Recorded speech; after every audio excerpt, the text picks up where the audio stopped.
By quill and charm, my royal medieval mavens, welcome back to Long Live the Queen, where we spill the tea on history's fiercest femme fatales, with shade sharp enough to slice a crown in two. I'm your girl, serving Queen's Court gossip, the segment juicier than a pomegranate plucked straight from a Spanish orchard. Tonight, we're stalking Philippa of Hainault, the 14th century it girl who turned England's court into her personal runway, marketplace, and battlefield.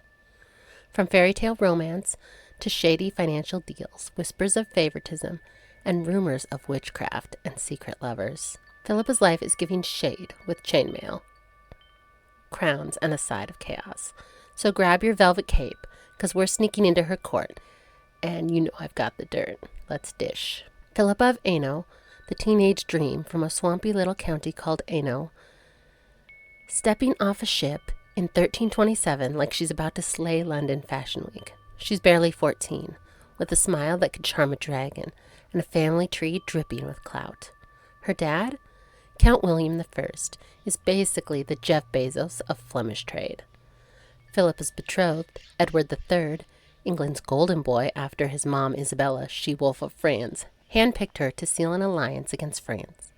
But plot twist, chroniclers like Faucon, the TMZ of the 1300s, swear this wasn't just politics. Edward was smitten, sneaking hard eyes at Philippa during their first meet-cute. By their 1328 wedding in York, they're giving Romeo and Juliet, but with better castles and fewer poison vials. A royal love match in this economy? Groundbreaking. But the court's already buzzing with shade. Whispers say Philippa's charm wasn't just natural. Some claim her Hainault kin slipped her a love potion to bewitch Edward, ensuring she'd outshine any English rival. And there's a spicier rumor. A French minstrel swore Philippa and Edward were caught stealing kisses in a garden before the betrothal was sealed, scandalizing the chaperones. True love or teenage hormones? Either way, the court's eating it up like fresh-baked bread.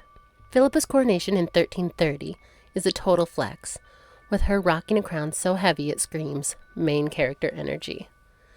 She's popping out heirs like it's a royal side hustle. 12 kids, including 5 sons who survive, securing the Plantagenet dynasty like a medieval dynasty building app. But the gossip? It's getting shady. Courtiers whisper Philippa's too influential, slipping advice to Edward on everything from war strategies to his velvet doublets.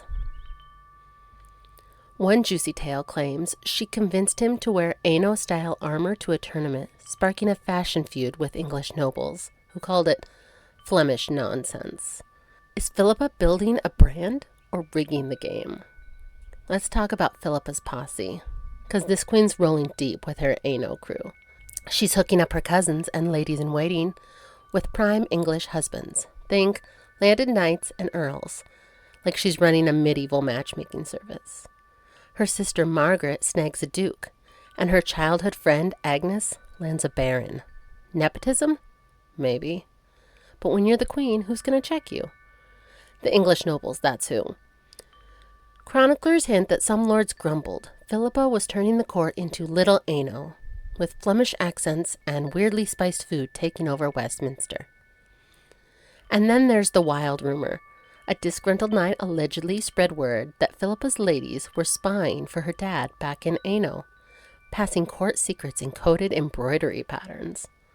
Another tale swears she gifted an Hainault cousin a manor meant for an English lord, sparking a tavern brawl when the snub noble found out. Listeners, is Philippa just loyal to her roots, or is she playing favorites like a medieval Kris Jenner? Now let's talk coin, because Philippa's got a rest for spending like she's got a medieval Amex Black Card. By the 1340s, she's running her own estates, raking in cash from wool and tin like a boss. But, her ledgers are messier than reality TV reunion. Chroniclers whisper that she's racking up debts faster than a TikTok shopaholic, borrowing from Italian bankers to fund Edward's 100 Years' War flex against France. In 1347, she's begging Parliament to bail her out, and they're side-eyeing her like, girl, where's the budget? The court's serving piping hot gossip, Some swear Philippa's skimming funds to spoil her Hainault faves, like buying her cousin a ruby-encrusted saddle, while English knights go unpaid. A wilder rumor, a London merchant claims she used Flemish sorcery to charm the bankers into lending her more, with one clerk swearing he saw her burn a candle inscribed with strange runes during a loan negotiation. Witchcraft or just savvy? And what did the candle smell like? And here's the juiciest bit. A 1348 chronicle hints that she pawned a crown jewel to cover her gambling debt from a secret dice game with her ladies. Financial faux pas or queen living large? The minstrels are singing, and it's not a love ballad. Philippa's soft spot for her oldest son, Edward the Black Prince, is stirring drama juicier than a Kardashian feud. The Black Prince is out here winning battles, but courtiers grumble. Philippa's pushing Edward III to favor him over his brothers, like Lionel and John of Gaunt. Whispers say she slipped the Black Prince extra lands in Cheshire, while his siblings got crumbs at a 1350 feast where Gaunt allegedly stormed out. One crazy rumor claims she bribed a bishop to name the Black Prince God's chosen heir in a sermon, hoping to lock in his succession. Loyal mom or master manipulator? And here's the spiciest gossip, a secret lover. A 1355 tavern tale swears Philippa was sneaking off with a dashing Hainault knight, Sir Walter de Manny, during Edward's French campaigns. Supposedly, they were spotted whispering in a moonlit garden, and a servant claimed to find a love token, a silver ring, hidden in her chambers. Historians like Catherine Warner dismiss it as nonsense, but the court was obsessed. Some even whispered Sir Walter's victories in Brittany were thanks to Philippa's special favor. True romance or just haters spreading shade? I'm living for the chaos. But let's not sleep on Philippa's queenly glow-up. She's famous for begging Edward to spare the burghers of Calais in 1347, a PR win that paints her as the ultimate peacemaker. She's funding hospitals, hosting tournaments, and turning court into a cultural hotspot. Think of a medieval Coachella with jousts and poetry slams. But some whisper it's all a front. A 1360 rumor claims she staged the Calais mercy plea to distract from her debts, with a French spy swearing she bribed the chroniclers to hype her as a saint. And then there's the darkest tea, her death in 1369. Officially, it's dropsy, but the court's buzzing with murder whispers. Some say French agents poisoned her wine to weaken Edward's war effort, pointing to a mysterious gift of Gascon grapes sent to her chambers. Another tale claims it was a jealous noble, snubbed by her Hainault favoritism, slipped arsenic into her ale. And the wildest?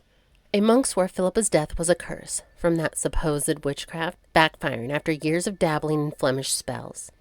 Historians say it's just like illness, but the saintly Queen Isabel gets a side-eye.